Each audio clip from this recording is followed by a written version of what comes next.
游戏也感受出来了。如果这个游戏的时候没有听觉反馈的时候，其实可能它的这个效果会达到结果。那我们因为音频这一块的时候呢，其实我们在有一个数字视听处理，大家已经学过了，是不是？那我们一起看一看，大家学了数字视听处理里面学了哪些内容？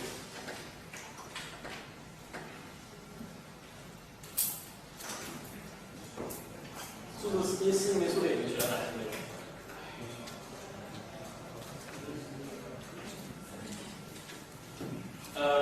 我问一下，因为我们在这里的时候呢，你说学了什么？音频、视频还有对，那音频、视频还有音乐是吧？语音识别。那么我们在这个声音这里的时候，有没有讲过三维声音是怎么形成的？没有讲过三维声音是怎么形成的，是不是？有没有声音的编解码应该讲过，是不是？然后告诉我大概是哪一个波段的声音，我们能够听到？在多少？就是这里已经讲过了，是吧？高速物理对吧？那么就是说，怎么三维声音的形成的原理没有讲过，是不是啊？就是说我在这里，我怎么能够形成一个三维的声音？所谓的三维的声音，就是说这个声音跟位置的相关，那边有个声源，我可能在这里的听到的声音和我在我外面听到的声音可能就会不一样，或者说我们的距离不一样，听到声音就不一样。三维的声音没有讲过。那么音乐讲了哪些？音乐讲了哪些？所以播放讲过是吧？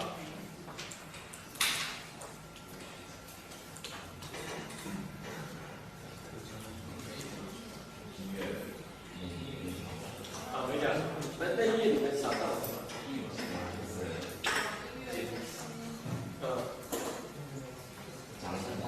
然后让我们做一个单子，然后很多时间就是因为本来就在考试专业课程，对，大3年的话，在这个有时候报告啊和中期报告和期末报告，讲的内容感觉比较少，有一些大体介绍有。大致介绍有。那没关系，我们反正把它给把它补充起来，因为我们正在是希望他们能够去写一本那个教材，因为看找资料的时候来沟通方便。那我们在游戏当中的时候呢，其实要关于音效这方面的时候呢，要知道的一点，首先，当你把美工人员或者说这个创作人员把这个音效做出来的时候，你要能播放出来，是不是啊？那么我们这个播放的时候，大家知道哪几种格式的数据文件？下面还有呢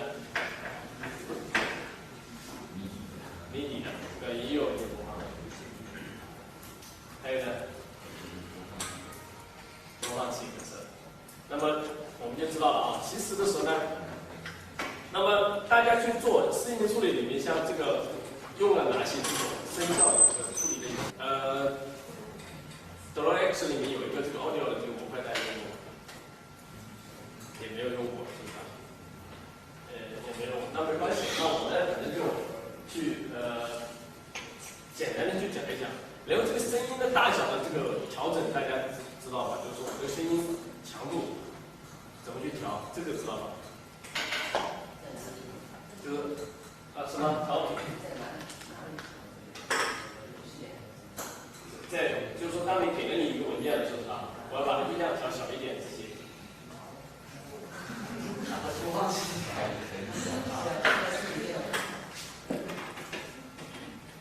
那么它是这样的，大家都说不是叫你硬件开发去调，是程序去调，因为你要是自动的控制的时候，那么我们就把重点就把这个声音的播放怎么用这个 DrawX 里面呢，它关于这个音效的板块来播放这个声音。那么这个里面它是比较典型的，真正的我们去做的时候呢，不会要你从底层的将这个数据文件格它已经形成了这种相对标准的接口规范在这里。你只要按照这个接口规范去读写、去播放，然后呢，当然它是个简单的计算。那么这个计算的时候呢，不是很复杂的，因为游戏当中的很多计算产生三维音效的效果的时候呢，它不是非常精确的一个计算，只要做精确的计算就可以。所以在这些方面的时候呢，我们一起来了解一下关于这个声音的这一个。然后声音这个应该大家都知道，是不是？这个究竟是多少赫兹到多少赫兹之间，然后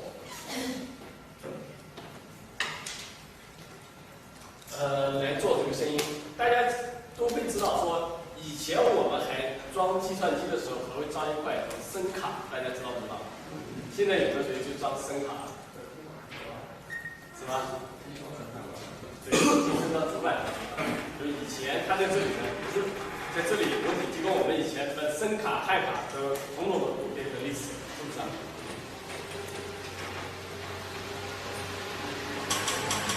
然后大家一定要看到有一点，就是声音的低频这个事情。声音的低频的时候，因为这一块应用的时候呢，耳朵能感觉到，然后身体也能感觉到这个低频的信息。那所以在这个上面的时候呢，有很多人在做这些文章，就是说声音的低频，甚至作为攻击啊等等手段。然后这个我们就不用去管了。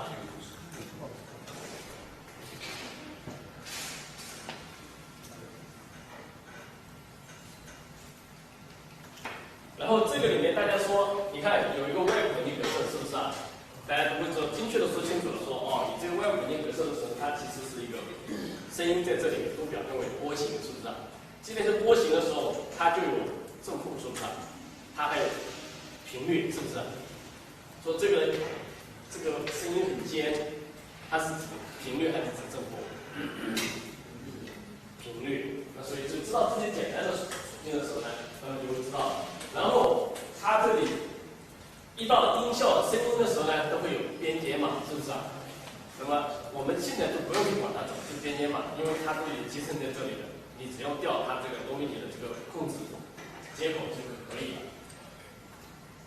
那么但是大家可能要知道，这个 PCM 编码的时候呢，是最基本的一个编码方式。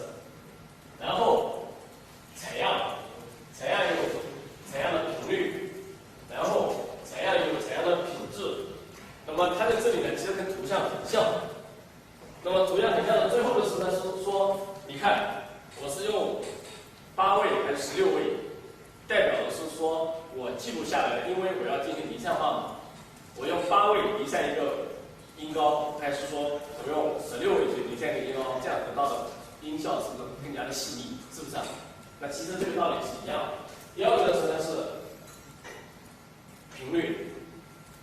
采样的频率的时候，就是说我在一个时间段上面，我究竟采多少声音？按照道理，声音采的越多的时候，这个音质最大限度的就是说保留了原来的音质效果，是不是啊？因为大家就会经常去听这个毛泽东在这个天安门城楼开国大典，大家都看了，是不是啊？你就会知道他那个音质采样的效果，肯定跟我们现在的音质采样效果肯定是完全不一样的，是不是？他的那个声音已经是走形比较严重的。那所以呢，他在这里的时候呢，我们就知道了啊，我们这个声音当中的时候呢，所关心的这些东西的时候呢，大概是这么一些内容。然后我们也都知道的是说，现在关于这个声音的时候是说，我们有这个比如说我要播放背景音乐，我要播放这个 MP3，是不是啊？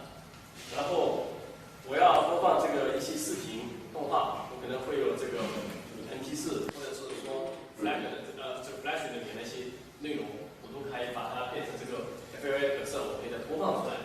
那么当然的时候呢，它在这里的时候呢，也涉及到是说，我怎么来播放这些音乐的时候，也有一个压缩的问题，是不是啊？那么这个压缩的问题的时候，总是在这两点之间呢取得一个折中和平衡，这才是我们这个关于这个声音的编码方式的时候来说，应该所需要的一些知道的一些内容。然后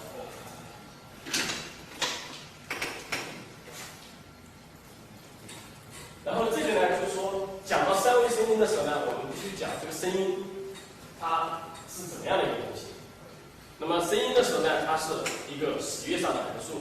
那么从这一点大家都知道，说声音跟视频一样，它都是一个持续数据，是不是啊？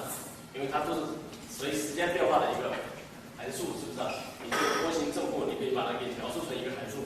那么这就是它所说的。那么它在这里的时候呢，是说，你看，还有一个频率列，尖叫声，这个意味着对我们来说，它的这个声音的频率很高，是不是啊？那么声音的产生的时候，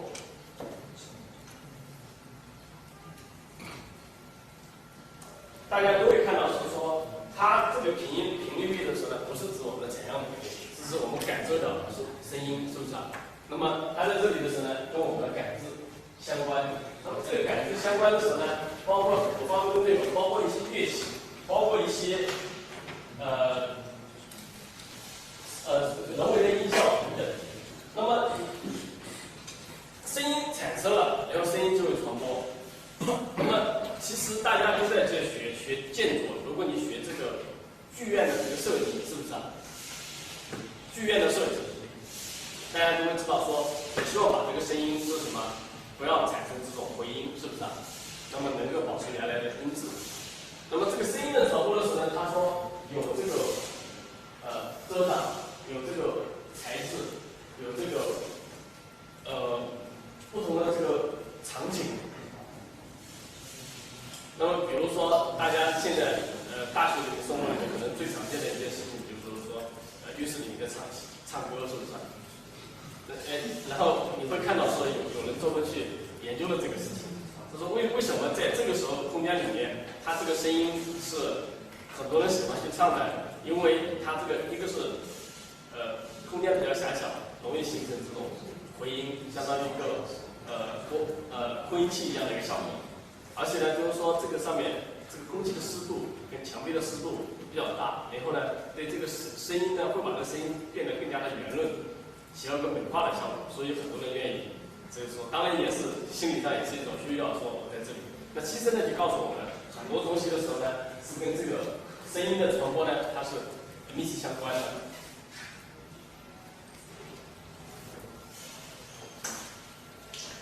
那么所谓的三维的声音的时候是什么意思呢？千万不要说我们其实听到的东西都是三维的。三维的声音大家都知道，我有一个耳朵，是不是啊？我有两个耳朵之间的绳它有一定的距离。那么我们都知道，眼睛如果我只有一只眼睛看的时候，它只有一个单一的深度，是不是啊？只有我两只眼睛同时看，产生视差的时候呢，我才判断出感觉上那一个三维的信息。那么它在这里的所谓的三维的声音的时候呢，它也是说我感受的都是我能知道说汽车从后面过来了，还是汽车从左面过来了，还是飞机从头顶上过了，要把这种声音呢传递给玩家。那么这样的时候呢，他就是说我能感知出来声源的方位或者三维的位置，这是呢对他来说呢比较重要的一些因素。所以呢，他才会有三维声音这一说。那么其实，在最初开始的时候呢，在虚拟现实里面的时候呢，它有一个专门的分支，它也叫声音的绘制，声音的绘制。那么你可以想象，它这个里面跟我们很多的技术，跟图形学里面很多计算方案是非常相像的。那么它在这里感受声音的时候是什么？第一个，比如说一辆汽车开过去了，离我越来越远了，那声音要越来越小，是不是啊？那声音越来越小的时候，这就意味着是说，是的，它做了这个音效，它可能只做了一个音效，是不是啊？但是我在播放的时候呢，我要把它的这个，比如说硬件的这个按钮，是把它去调小，让我播放出来的声音也要逐渐变小，使它感觉到我这辆汽车是呼啸而过，是不是啊？这是它的一个方面。第二个的时候呢，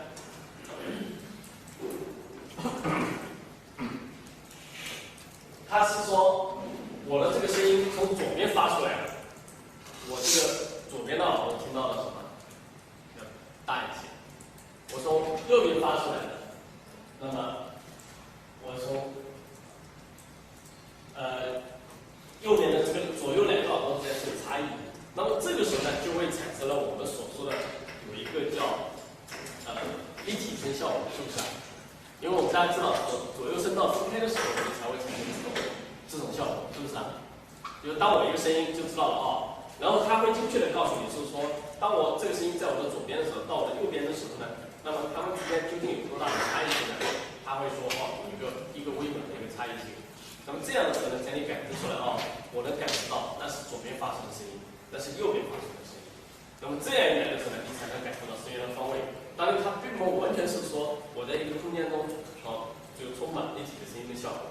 那么这些东西的时候呢，这是我们所关心的。那么第三个的时候呢，它就是说，哎，我从前面发出的声音，从后面发出来的声音，那么它的强度又不一样。那么其实从脑后传出来声音的时候呢，它被减弱了。当然，这可能跟我们耳朵类似于这个雷达的这个吸收的这个耳朵在外面的这个吸收，它是往前的，没往后，是不是？往后的时候呢，你结果是这样的，那就意味着是说，尤其在这种我想制造非常真实的这个效果当中的时候，比如说我到一个大的场景里面，一个运动场里面，大家听到这种声音了，其实我就简单的一体声效果就可以了，是不是啊？但是如果说我是在这个做这个 CS， 我很在意说后面有没有敌人，谁在后面开了我一枪在什么方位，我迅速掉头去的时候，那这个时候这种三维声音的绘制对你来说就是十分重要的。那么只有在这两点之间呢做一个结合，那我们才知道啊，我把这个声音的时候呢，才能够变成一个三维声音。那么这个里面的时候。是说，哎，那么声音的时候呢，就变成声音的感知了，是不是啊？声音我要对它进行感知。那么这个声音感知的时候呢，更多的时候呢是说，我比如基本的信息，我是作为一个规则的判断。然后呢，在游戏当中的时候呢，就是说我们叫视听效果，是不是啊？那么就知道，第一个是你视觉效果，第二个就是听觉效果。视听效果呢，这是比较重要的一方面。那么对于我们这来说的时候呢，不是说我给大家去讲这些东西，那最重要的是说，当别人做出了这些东西的时候呢，我怎么去把它给实现出来？那么这个里面呢，就在第三点里面的时候呢，有一个实现。那么它的这个实现的时候，比如说，哎，我通过方向，我通过距离，当我的这个音源和声音移动的时候的更新。那么它所谓的声源和移动的时候变新，比如说我这个飞机在开，那么这个声源的时候呢，它是在移动的，是不是？那么它在这个过程当中的时候呢，我怎么来及时的根据这个情况，及时的调整和改变我的这个就是说玩家所能听到的声音。当然这里的时候呢，它还有一种说法的时候呢，就是说跟设计相关，跟内容相关。那么这跟内容相关的时候呢，其实这里的一些内容的时候，就做出了很多音效。这个音效的时候，大家可能会，比如说这个希区柯克很多这种，叫什么惊悚片是吧？这个音效的时候，它就有很高的掌控，是不是？那么这个里面很多这个那么这种回音的时候，它重点是通过这种回音能够形成的。这种音效呢是专门的去设计出来的，而且很多时候呢是用特殊的装置呢把它给做出来，那么它形成的这种空间感。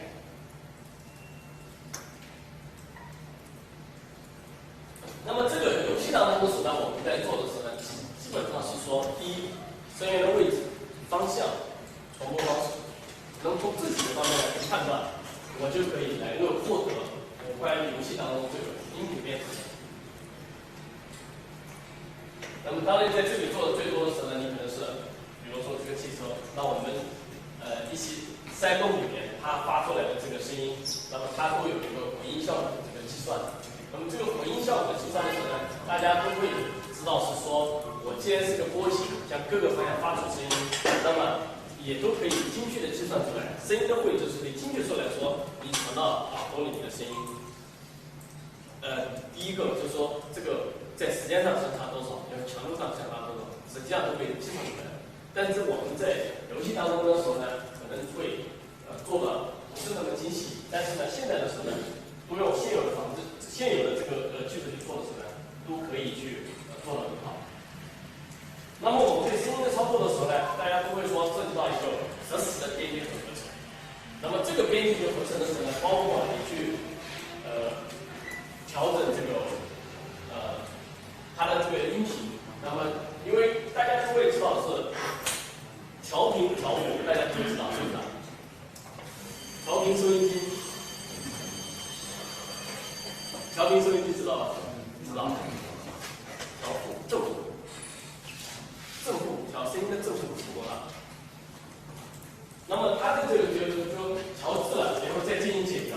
那么它在这里的时候呢，所以呢，在这里就大致看一下这个声音里面有哪些基本的操作。那么这个基本的操作的时候呢，是说，我可以去把这个，当我有多个声源的时候，它可以什么波形去叠加，是不是啊？我有多个声音的时候，我可以波形去叠加，这里你们是这个波形，是不是？但它叠加的方式的时候呢，它是说，有很多，有的是说我叠加以后，我把正负去进行叠加，有的时候呢，我是把这个频率来进行叠加。那么同时的时候呢，它比如像MIDI的这种形式的时候呢，它还有一个基础的相当基本元素的表。然后通过这个表的时候呢，来获得呢对声音的各种操作。那么在我们审计的过程游戏当中用的最多的就是混音效果。混音效果的时候呢，它有很多种方法。比如说，我这个混音的效果，我怎么样把两个竖频的时候呢，播放起来？那么它在这里的时候呢，就是说我在去做混音的时候，大家都会看，你看啊，我每一个时间节点上，我都把你加起来，这是一种混音的效果。那么这个混音的效果对声音的操作的时候呢，这是我们当在有多个声源的时候呢，是最重要的一方面。那么第二个的时候呢，是说它有个刚才我们讲的 MIDI 的这个是吧 ？MIDI 的这个操作，那么它其实的时候呢，就相当于说你到了一个你弹了一根弦就发出这根弦的声音，它有基础的一个操作。那么这个乐器啊，这个里面是怎么？它的这个整个合成的时候呢，它都是有自己的一套方式去做。那么同时的时候呢，也会有其他的，比如说一些引擎，比如说像这个Bass 这个声音引擎，大家可以去看一下。如果呢你用了这个引擎的时候，你就知道我在添加音效的时候呢，什么我们这个常见的这些就是都已经在这里，是不是啊？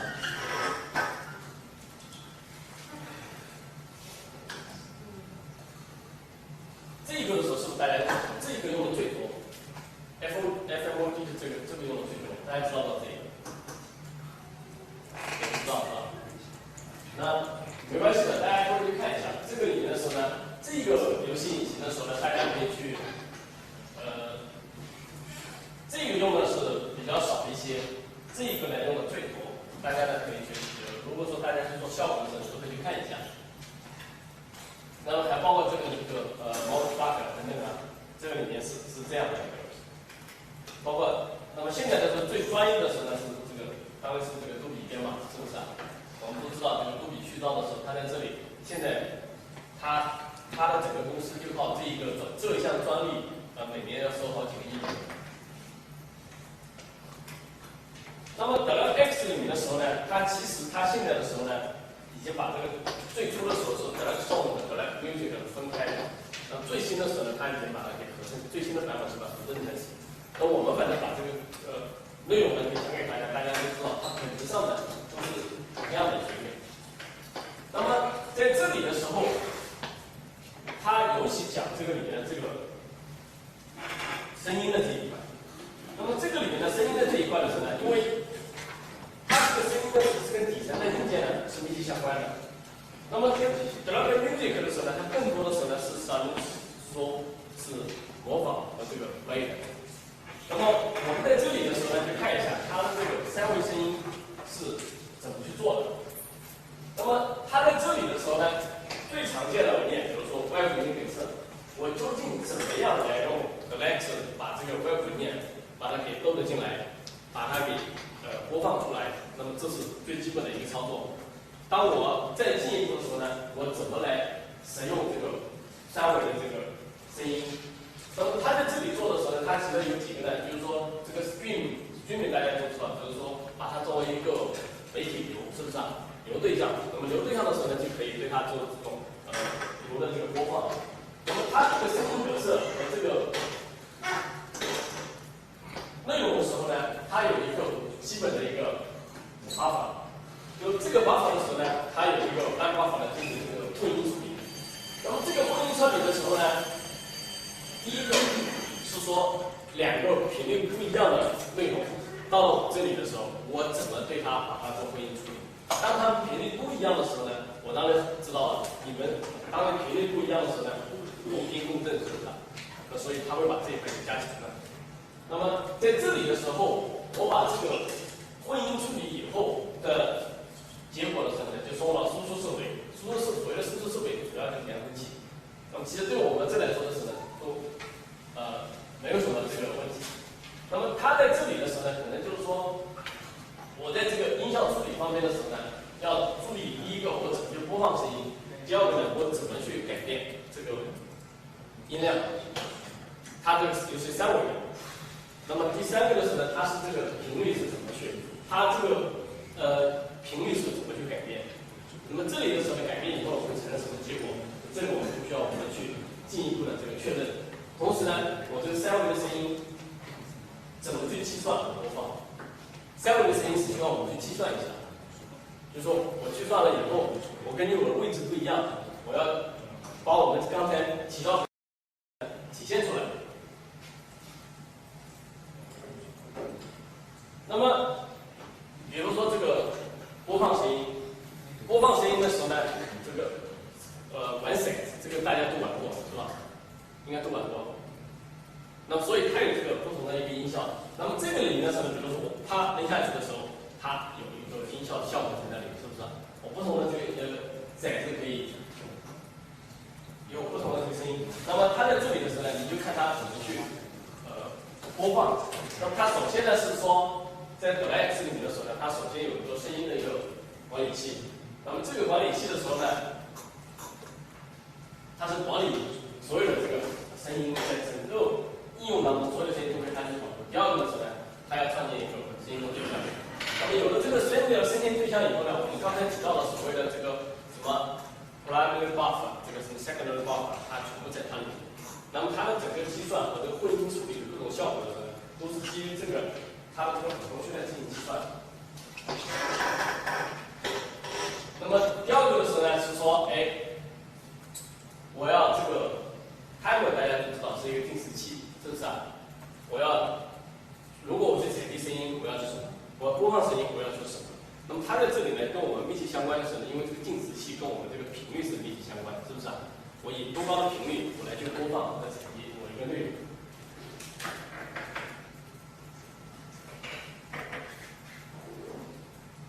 那这里的时候呢，给出一个比较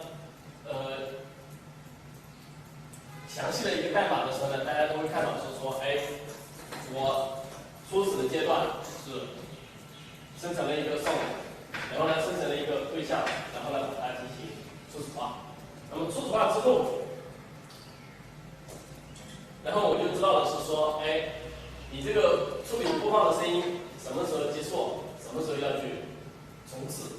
我播放完了之后，我要把这个对象什么给删除，是不是啊？那么我要删除这个对象的时候，大家都会知道涉及到有很多，我究竟是把哪一个文件要加点上去，是不是啊？我这个文件放在直盘上面了。那么在这个时候呢，就会知道我这个是生成这个声音的文件。那么如果说你看这里呢是 create 这一个对象，是不是啊？那么这个对象的时候呢，就是我们刚才做出来的这个 for file name。所以 for file name 就是把你的目录和文件名呢，通过字符上的形式连在一起，然后呢，你打开这个文件。那么它在这里的时候呢，只能说我打开了这个文件的时候呢，那么就是串接了这个对象，然后把它的数据呢就会放在基础就会进行播放。那么它的形式呢，就是说 if fail， 就是 if fail 它其实很简单，就是说如果我加载文件失败了，那我就自动返回了，是不是？那所以它在整个过程的时候呢，都就知道了。哦，我要创建一个声音管理器，我要戳化一个对象，然后呢，我要把根据用户输入的你要播放的文件名，我做成一个系统能够做了一个完整的文件名，把目录路径可以带进去。然后呢，我就打开这个文件名来创建一个声音的对象，是不是啊？因为它本来是空间在这里的，但是它没有数据加载上去的。实际上，你把这个外部文件数据呢给加载进去。那么加载进去以后，那么我就知道前面了。如果说它这个声音，什么时候要进行停止，什么时候要进行这个重置。那么在这里的时候呢，大家会看到这里面它已经给你算好了说一个 Control 3D 的一个三维的一个声音的控制。那么你在这里的时候呢，几个这个参数设置的时候呢，就是说我怎么去控制三维的声音。那么在这里呢，我们就不需要去说什么把它自己要去做广。如果说我用现有的引擎，它能帮我去做，那我只要是设置相应的参数就可以了。但是呢，你用了这个3D 以后呢，后面呢还有很多内容你要进行去处理。就告诉他，我打开了它，我将来呢要对它做三维声音处理的。我打开了这个文件，我是不对它做三维声音处理的。我打开了，我只是播放了。那么这个戳除化的最后的生成的时候呢，它是不一样的。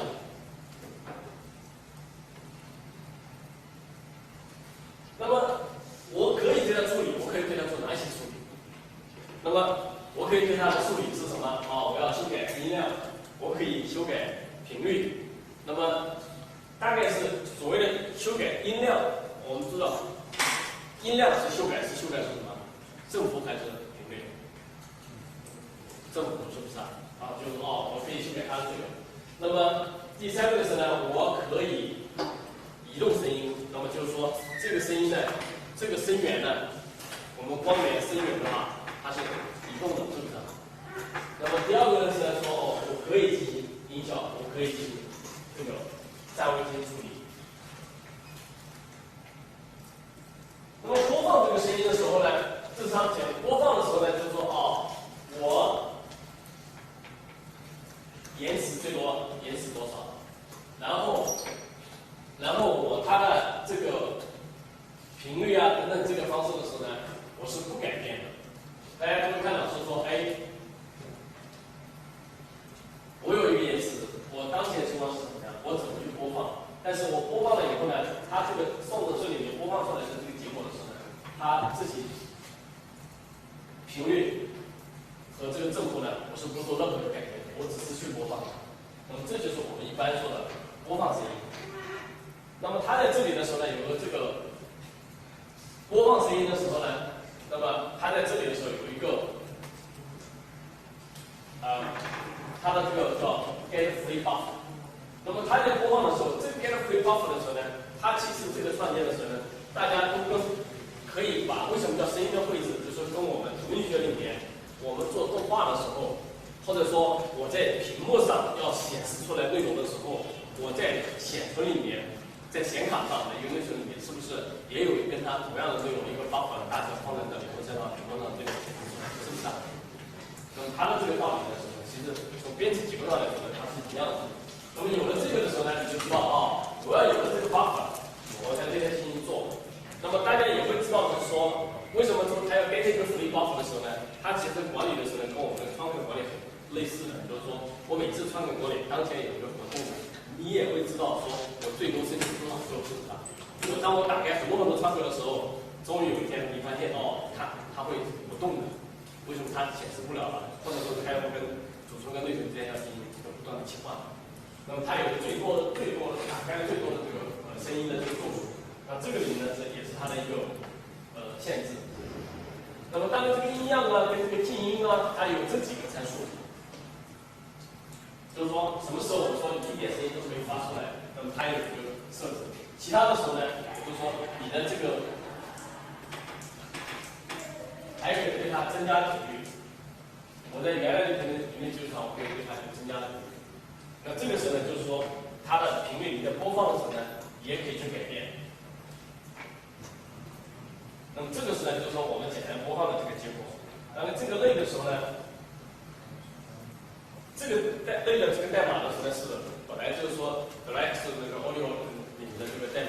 现在把这两个这个music 跟这个 sound 呢都合成一个，就是说audio 的一个视频，我这个地方。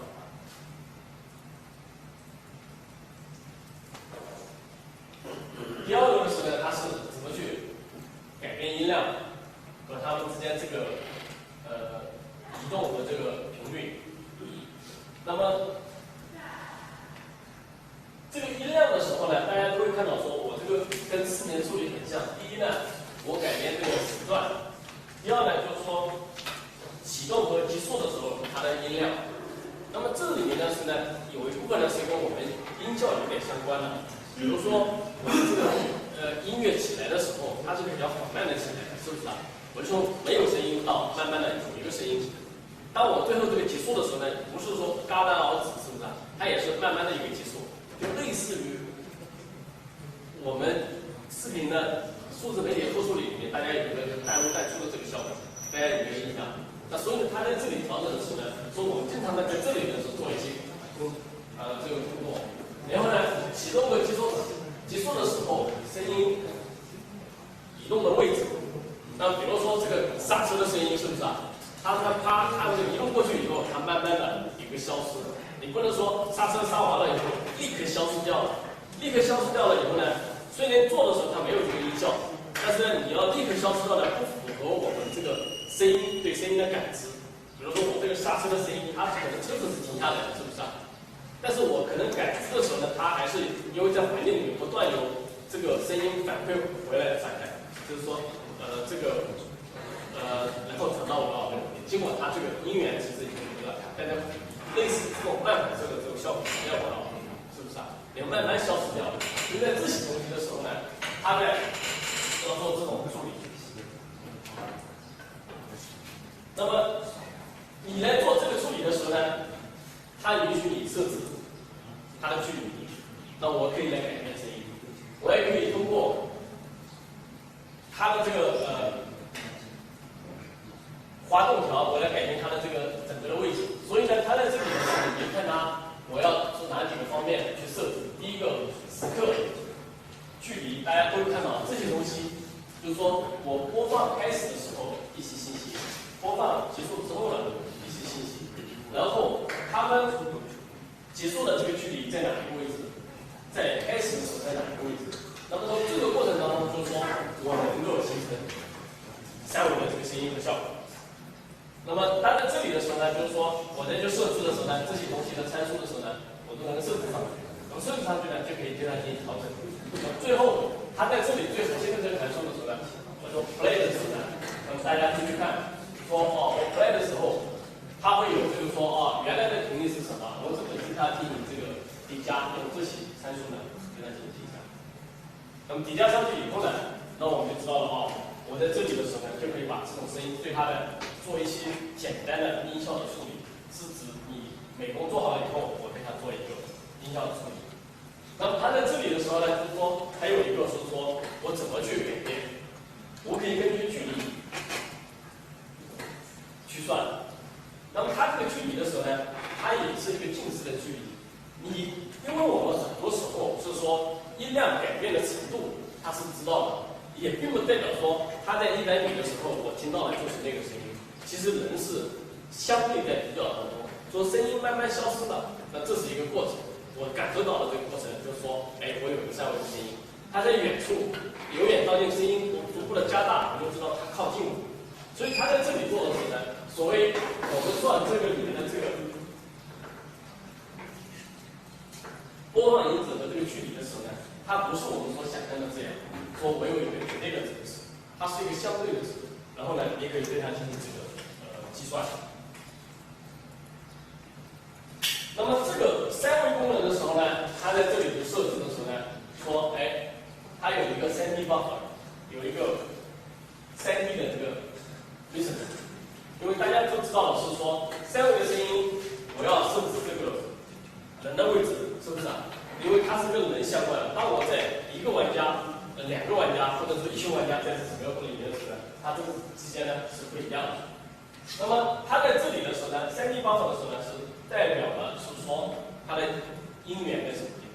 这个 listener 呢说，我这个听众在哪里？那么这2个情设置好了以后呢，大家就会去看到说，哎，你看我这个声音的传播，声音的传播有位置，声音的传播有速度，是不是啊？其实跟光的传播是一样的。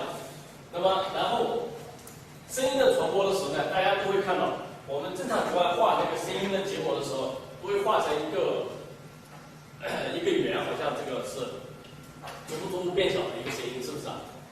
那么它在这里呢，它有它的道理。那么它在这里的时候呢，就是类似于把它做成一个，从音源开始的时候呢，向外进行扩散的时候呢，一个圆锥的形状。这个大家能够想象出来吗？有了这个圆锥的形状的时候呢，那么对于它来说的呢，就是位置和朝向。位置和朝向，为什么朝向是很重要的？因为它的这个朝向，我们已经知道了，是说，因为这个朝向为什么会朝向？声音在我的前面，声音在我的后面，它是不一样的，是不是？听到的声音是不一样的，是不是？那我们刚才提供了三维声音有哪几个性质？三维声音有哪几个性质？什么？就是说我感知到哪几个属性变化的时候，我就知道这个是三维声音了。我们刚才讲过了，第一个是说什么？声音离我的远近，是不是？我能感知到，是不是？第二个是呢，我们所说的声音离我的关系是什么？左耳和右耳有个1微秒的时间差，是不是？我能感知到，说我知道声音在什么地方，是不是？左边和右边，是不是？然后呢，说声音在我的前面或在我的后面，它有没有差异啊？有差异。那所以呢，它在这里你所整个设计的这些内容的时候呢，都要通过这里呢，能够把它计算出来。但这个差异有多大呢？是你自己呢用参数去设计。它有了提供这个理的时候呢，好嘞，我们就知道了是说，哎，你要有时间差，你要有长度差。它想左边、右边，然后最后呢，它是前后结构，是不是啊？那么大家再看一看，说这个里面的时候，我怎么来判断？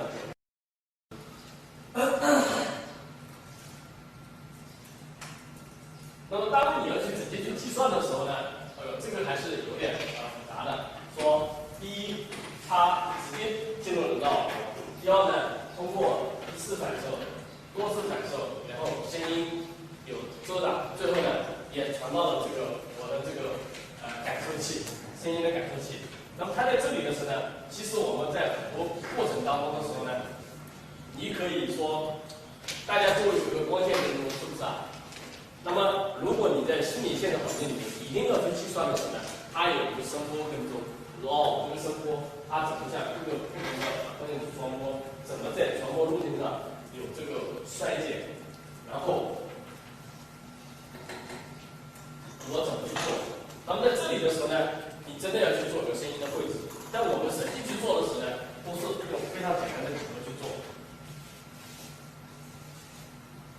那么你可以说，哎，我这个尺寸啊、类型啊、它的几个元素啊、它的这个环绕啊、吸收的比例啊等等，自己可以设一些简单的常数，把它设置以后呢，这就可以了。在游戏当中的时候呢，我们一般情况下不去把这个复杂的场景呢给它计算进去。当然，你也可以有一些遮挡。那么这个遮挡的效果的时候呢，就是说，哎，我就通过一个低通滤波就可以做，是不是啊？我遮挡了，那我把它这个里面音量的调低通滤波的时候呢，把它这个音量来减低。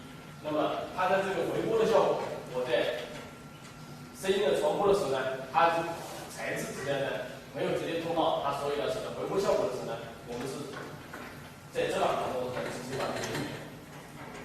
这个是它这个声音的这个传递之间，包括这里的一些声源和这个房间的这个特效，让我看一下，然后它几个影响的因素。那么这个因素的时候呢，就是我们前面讲到的这个里面关于它的这个朝向啊、频率啊，然后它的这个尺寸啊，有声音消失、快慢啊等等，这几个快慢参数的时候呢，都是我们自己去调节和设定的。然后它的这个声音，它有一个有类似于像我们这个圆锥形的这种光源的，那么它在这里的时候呢，也有一个朝向，然后一个飞机。我们重点看一下它这个整个的几个数据结构。当有了这个数据结构的时候呢，它也是一样。我们在设置过程当中，这个前面的时候呢都是一样，但是它在这里呢多了一个这个内容，就是说我这个 listener 是谁。我们之前在播放声音的时候呢是什么？我是不需要知道 listener 是谁的。那么有了这个 listener 是谁的时候呢，它在这里的时候呢，就是说我刚开始的时候呢，位置和朝向的时候呢，我都要去刚开始的时候，我的这些位置啊、朝向啊，它整个的这个参数配置的时候呢，不一样。那我要把它配置出来。那配置出来以后的时候，就知道的是说，哎，你看我这个 listener 的时候呢，它有这个朝向、有位置、有尺寸大小、有它们之间这个这两个情况。那么同时这里的时候呢，也有几个这个刚才我们提到的这个声音的要素。那么这个像多普啊等等这几个要素的时候呢，那么你都是自己根据场景的复杂度的时候呢，要你去计算出来的。在审计的时候呢，可以用一些简单的场景来去模拟它。那么三维声音这里的时候呢，它把很多东西的时候呢都已经包含进去了，包括你这个里面的这个声音发音的方向。那么它在这里呢，最小的距离、最大的距离，就是说，当我到了一定的程度的时候呢，我这个音响的是达到多大，然后在这里的时候呢，它都知道说，有了这些参数的时候呢，我就可以对它进行这个计算。那么在这里的时候呢，做的时候呢，我们把这个声音就播放出来以后呢，那么你就可以来获得这个三维效果。这是呢，就是说你的声音三维声音处理里面最重要的一个方面。那么我们在游戏当中的时候，大家讲了以后，那我觉得要有一个题目，我们布置一个作业，大家都回去做一下，因为大家先去看一下，就是说在第三季当中的时候呢，在整个 X 里面的时候呢，它有这个现成的例子，你只有跑一下它现成的例子，然后就看一看哦，我就改变设置不同的参数。就跟我今天让大家来玩这个 Connect 是一样的，你可能没有真实的感受，你没有经历过说，哎，我做的时候这个过程当中，它会有失败的情况，是不是啊？你可能觉得哇，那个东西是真好，但是呢，你去感受了完了以后呢，你可能有个直观的体验，就是说哦，这些东西它其实存在这样的那样的问题，那么有了这些问题，我们应该怎么样去解决它？那么对你有一个非常整个的认识，这是非常重要的。那么关于